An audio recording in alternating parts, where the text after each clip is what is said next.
And we are back for the fourth and final video in this Rigging for Previs series. So what we are going to do now is we are going to take this skeleton that we created in video 2 and these controllers that we created in video 3, and we're going to connect this all together. The first thing that we're going to do is that we're going to create some IK handles which will drive the motion of our legs and arms. So let's take our skeleton off of reference, giving it this very attractive shade of bright, punch-you-in-the-face green. And we'll create our first IK controller. Now you'll find your IK handles under Skeleton and IK Handle tool. Now I'm going to be leaving this at its defaults for now, but you can find the available options just there, which is always, when you want options, it's that little white box next to it. So I definitely want a rotate plane solver selected because I want to be able to actually rotate my leg as, you know, a live human being can do, as opposed to the single chain solver, which will not allow me to rotate that. Okay, so to build your IK handle, you start at the where you can imagine the string would be connected to first, which is in this case, the hip joint, and then the last joint you connect it to is where you would actually grab the puppet's controller and move it around, and that's just there at the foot. Now after this has been created, I can grab it right away and test it out and just make sure that movement is what I want it to be. And because my orients were set up correctly when I was building the skeleton, its knee bends in a very predictable way. And because I built the skeleton with a bit of a bend in the knee already, it bends forwards instead of backwards, which again is very useful for a humanoid character. Okay, so as always, IK, left, leg, let. It is the hour of typos. So that's been created. And before I do much else, let's actually just create IK handles for the rest of my character while we're at it, and then we'll connect them all together. Then we're going to do exactly the same thing from shoulder to wrist, and check once again that that's bending the way it should, behaving the way it should. Now the reason I'm ending my IK handle at the wrist is because I want to be able to bend the arm and rotate the wrist independently, which I'll show you how to do once we set up our constraints. So, as always, name correctly before you move on. The reason why it's worth naming things as you go as opposed to waiting until the very end, that was totally the wrong IK tool. The reason why you name things as you go is because it is extremely easy to forget later on, and the more stuff you work on, the more complicated your scene gets, until such time as you are almost guaranteed to forget something if you try and go back in and do it later. So actually slowing down slightly and naming as you go is going to save you significant headaches later on. Okay, so let's start with some of the easier ones and then work outwards. So what I want to do is I want to constrain this wrist controller such that when I move it, the IK handle follows.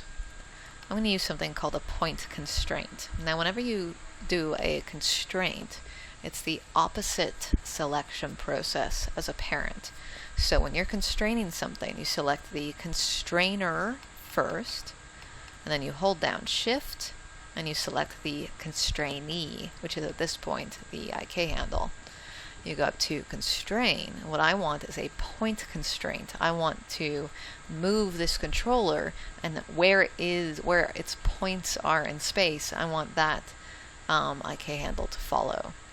So I'll select options on that point constraint because I want to make sure that maintain offset is on. Otherwise, I will keep the defaults as they are. I'll hit apply. And now, when I move that controller, you see that the wrist follows.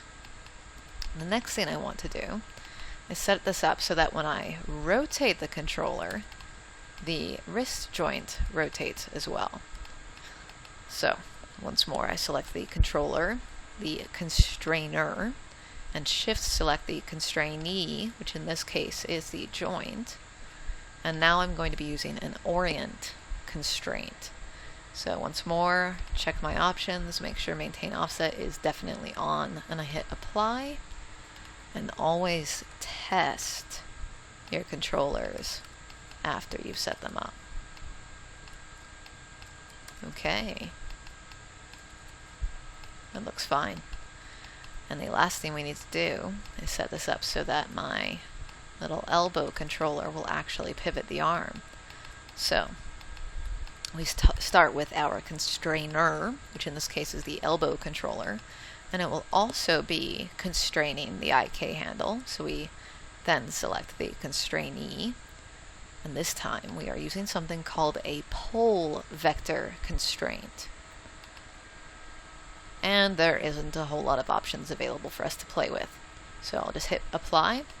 You'll see there's a slight adjustment to my skeleton, which is why it's important to be setting up these controllers before you actually connect the flesh to the skeleton.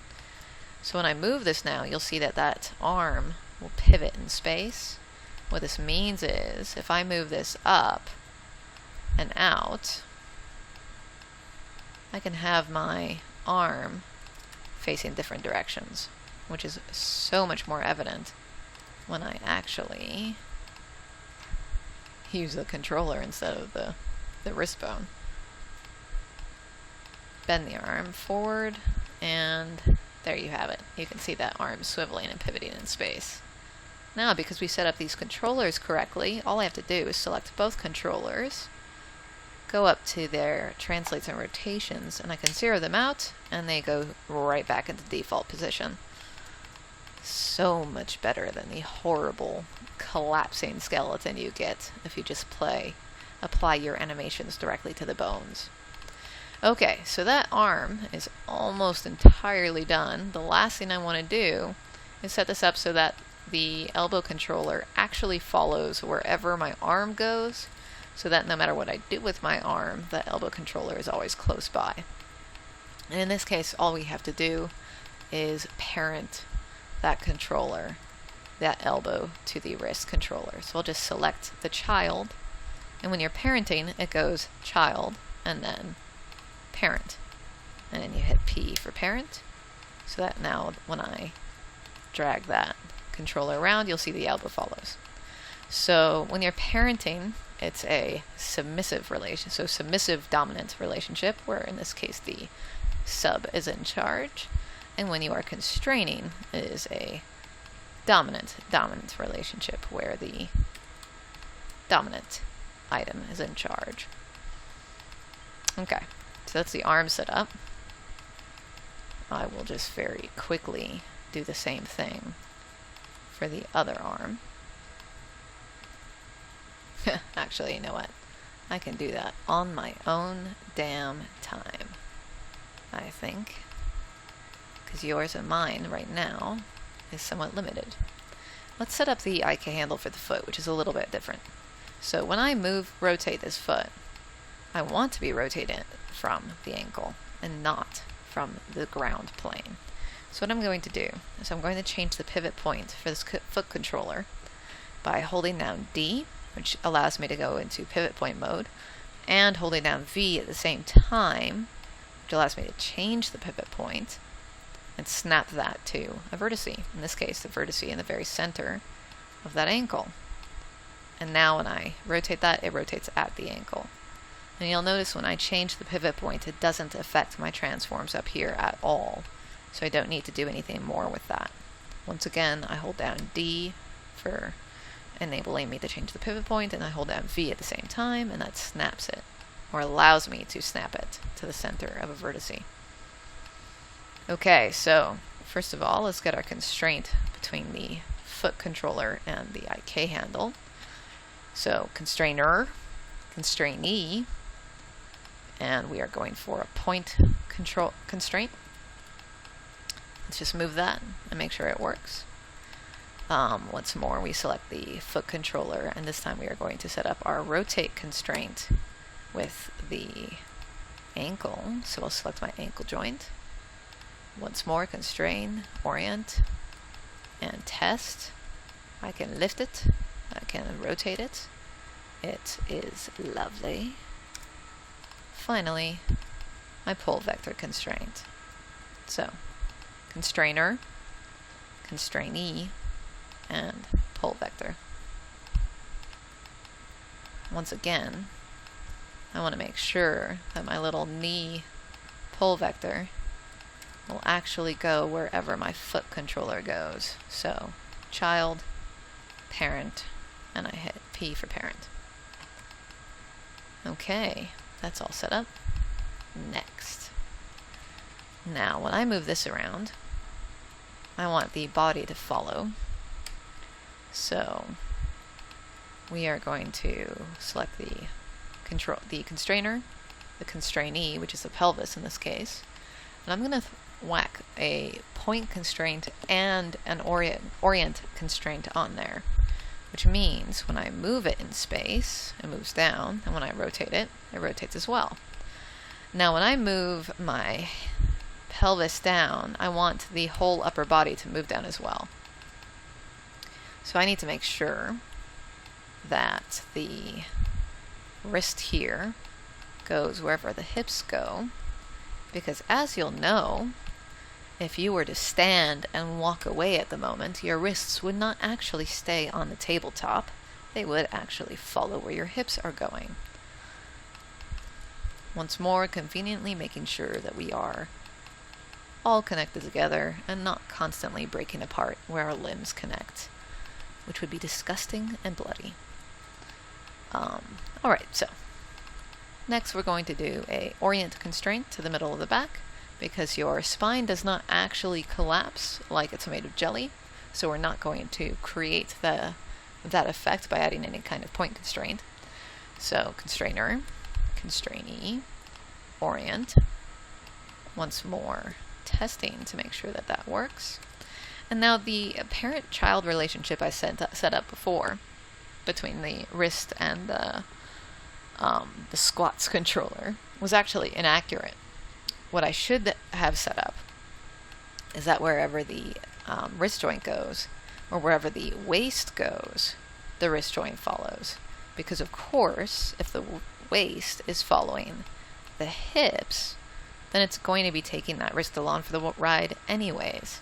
Fortunately, I don't have to disconnect anything. All I have to do is select the child, shift select the new parent, and hit P, and it will redirect that child-parent relationship, because any object in Maya can only be a child of one other object. Okay, and of course, wherever the squats controller goes, we want to make sure that that waist controller goes. So, child, parent, P on my keyboard, and there it is. Last but not least, orient the constraint between the neck, or the neck controller, and the neck joint, and make sure that wherever the waist goes, the neck is soon to follow. Otherwise, beheadings would be commonplace. So we'll select the child, then the parent, test that that is indeed all groovy, and you'll see that those controllers are going where they need to go. And it is somewhat disorienting not to have this controller set up, so I'm just going to quickly do that. Dun, dun, dun. Point constraint, orient constraint, pull vector constraint, and elbow follows wrist, and wrist follows waist. So let's just check that one more time. Ta-da! There he is. The only one that needs to be set up now is our other leg. So we'll do that quickly. Point. Orient. And pole vector.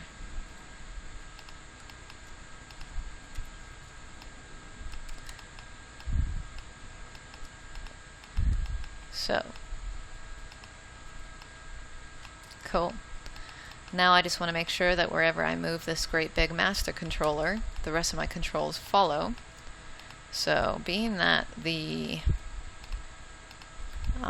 I've set up these knee controllers to follow the feet, I only have to parent the feet to the master controller. So child, parent, and you'll see now when I move that master controller, both feet and knees follow. Same deal where I should only have to parent the squats controller, and I should get everything else. Yep, my skeleton will go wherever that goes.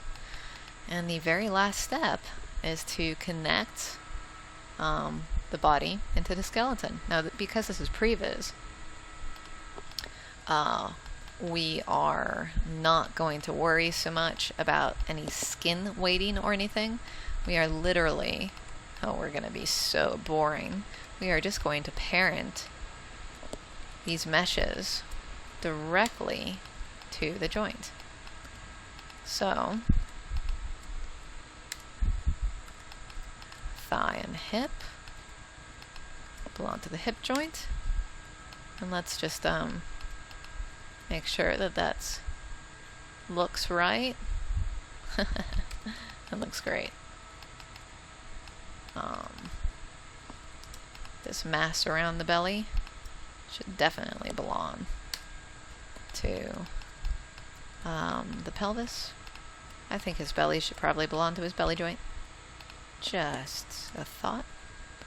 And of course, wherever that mid-back goes, so too does the torso. Shoulder and upper arm belong to shoulder. And these are child-parent relationships, so it goes child, child, parent. And everything about the hand, ooh, it's already combined, that's lucky, belongs to that wrist joint. So let's make sure that that's cool looking. Ah, it's great. Let's just quickly do the same thing all around.